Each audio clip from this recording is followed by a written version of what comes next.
Bismillahirrahmanirrahim.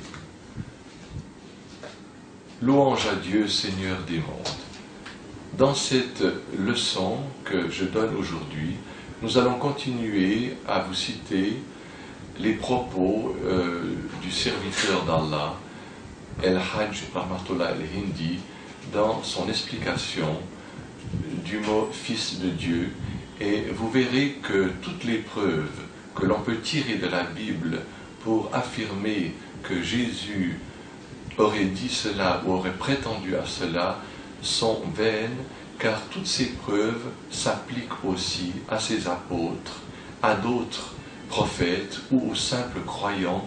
Donc c'est par pure interprétation personnelle et qui n'est pas correcte que l'on a fait cela pour Jésus. Paix et bénédiction d'Allah soient sur lui.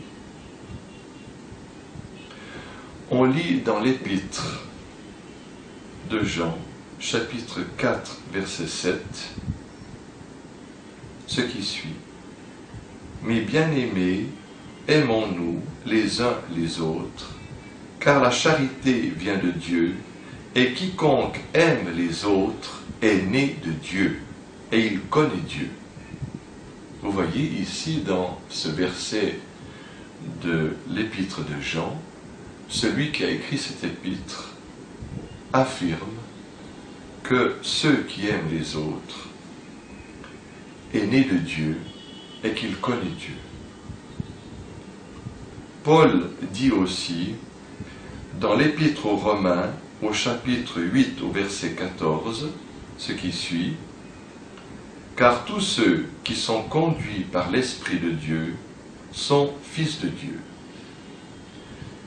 Il ne faut pas oublier combien le langage figuré est familier aux auteurs de l'Ancien Testament et aussi du Nouveau Testament, et combien fréquemment ces mots de père et de fils reviennent sous la plume des écrivains de la Bible.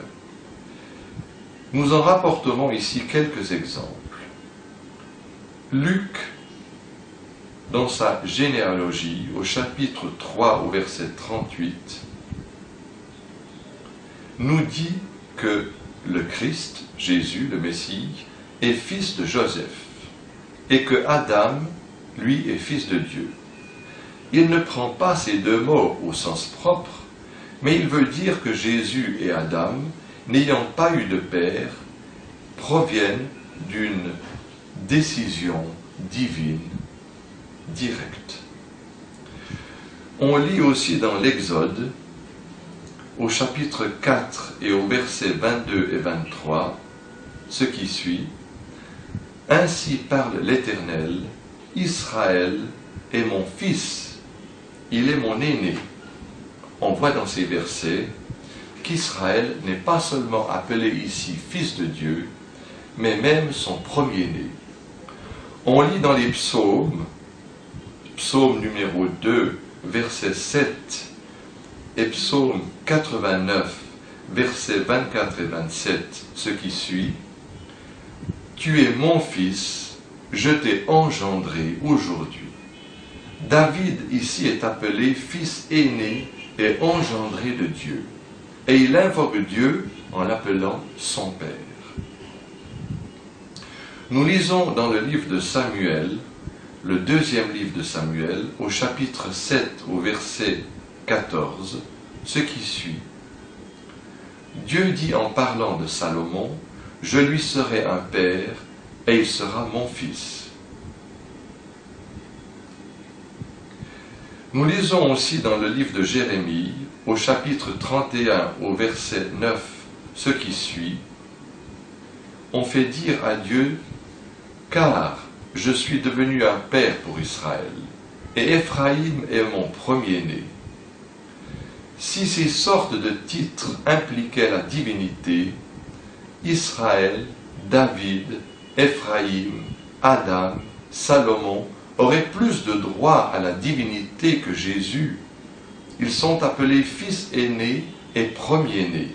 Et dans toutes les lois et d'après tous les usages, les premiers-nés ont le pas sur les puits-nés.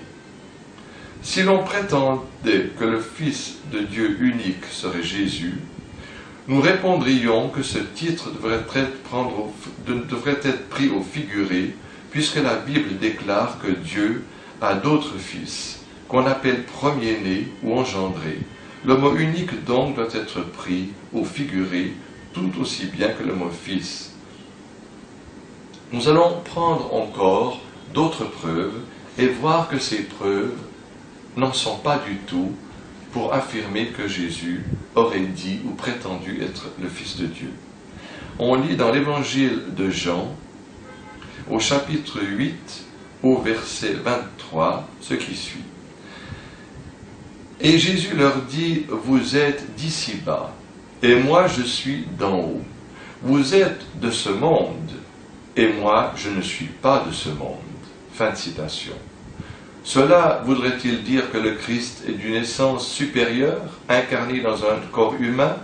Cette explication ne saurait être acceptée parce que le Christ, en parlant de ses disciples, s'exprime d'une manière analogue.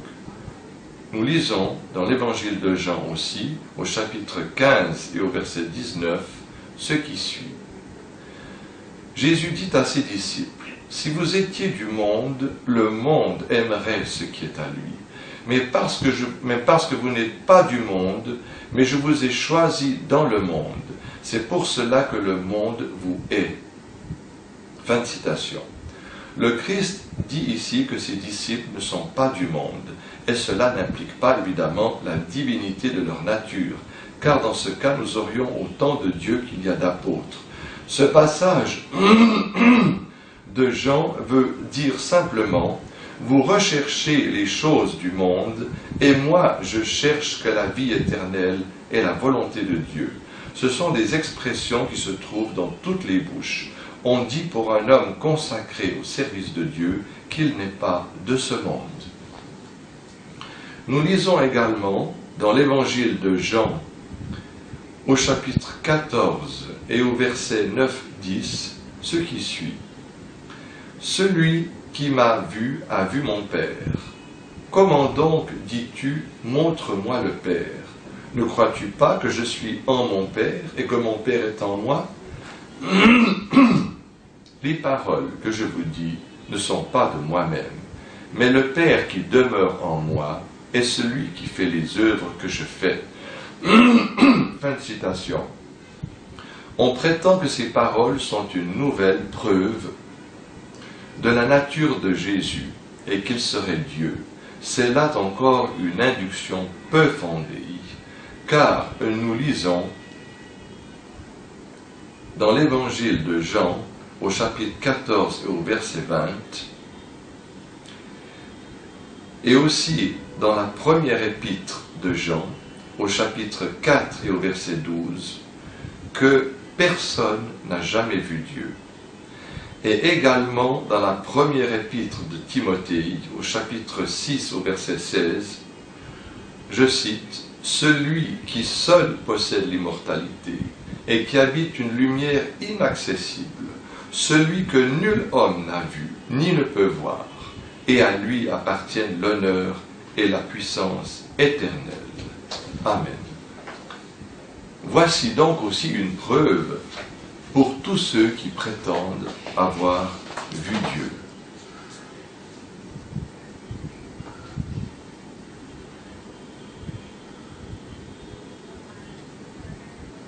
Il faut dire aussi que ces versets que l'on cite pour prouver que Jésus serait Dieu ne s'accordent pas du tout et s'opposent même à ceux que nous lisons dans le même évangile de Jean au chapitre 14 et au verset 20, dans lequel Jésus aurait dit « Et en ce jour-là, vous connaîtrez que je suis en vous. » Donc là aussi, si nous voudrions interpréter ces paroles de cette manière, nous devrions dire que tous ceux qui ont cru en Jésus sont en fait des dieux, puisque Jésus aurait dit que Dieu est en lui, que lui est en Dieu, que cela serait la preuve qu'il serait la divinité. Donc nous voyons que nous devons comprendre ces paroles d'une autre façon. Mais nous, musulmans, Nous ne croyons pas que ces paroles sont vraiment de Jésus lui-même, et nous ne croyons pas que Jésus s'est exprimé de cette manière, car toujours dans le Coran, Dieu s'est exprimé, Dieu nous a rapporté les paroles de Jésus en nous disant que Jésus s'est adressé à lui en l'appelant son Seigneur ou mon Dieu. Il faut aussi comprendre que comme ces évangiles n'existent pas dans la langue que parlait Jésus, mais que nous avons seulement les originaux en grec, aussi ils ne peuvent pas être considérés comme étant la parole directe de Jésus, d'une part, et d'autre part, pour ceux qui diraient que Jésus se serait exprimé en grec, cela n'est pas correct, car selon un des évangiles, Jésus aurait dit sur la croix les mots en hébreu, Eloi, Eloi, lama sabachthani. Donc tout cela ne sont que des conjectures, c'est-à-dire des hypothèses. Mais nous louons Dieu qu'il nous a envoyé son prophète, Mohammed, paix et bénédiction de Dieu soit sur lui, qui nous a révélé dans le Coran la véritable nature de Jésus et qu'il n'était qu'un serviteur de Dieu. Ce que nous allons voir dans la 4e cassette avec des preuves encore beaucoup plus éclatantes s'il plaît à Dieu le Très-Haut.